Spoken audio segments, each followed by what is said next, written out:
लाली बजार मुभी हेरिसकेपछि धेरैजनाले कस्तो रहेछ त लाली बजार मुभी भनेर सोधिराख्नु भएको थियो। उहाँहरूको क्वेशनको आन्सर दिनको लागि नै मैले आज यो भिडियो बनाउँदैछु। फिल्म हेरिरहँदा कति बेला आँखाबाट आँसु खस्यो थाहै नहुने, आफ्नो प्रेमी छुट्नुको त्यो गहिरो पीडा, सन्तान प्रति आमाको निस्वार्थ र अनगिन्ती माया, अनि समाजको घेरा तोडेर अघि बढ्ने संघर्षलाई मुभीमा यस्तो मार्मिक ढंगले उतारिएको छ। अझै विशेष गरी त आमाको ममता र समाजसँग लडेर उठ्ने आँट देख्दा मन नै एकदमै भारी भएर आउँछ।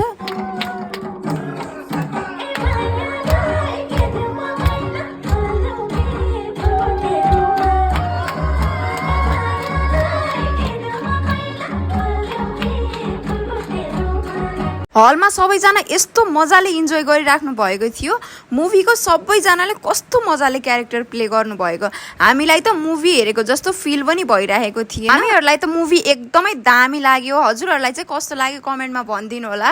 अनि अझैसम्म पनि मुभी हेर्नु भएको छैन भने गएर हेरिहाल्नुहोस् है त, तपाईहरु रिग्रेट गर्नुहुन्न यो मुभी हेरेर। अब हाम्रा छोरीहरू डर मान्दैन, सम्मानसँग बाँच्नेछन्, जसका विरुद्ध हामी आवाज उठाउँदैछौँ। नारायण, तिमीले भागेर जाउँ भनेको काठमाडौँ म भोलि हाम्रो अधिकार लिन उमा दिदी र रमा दिदीसँग जाँदैछु। उही तिम्रो प्यारी मान्छे मधुबाला बादी।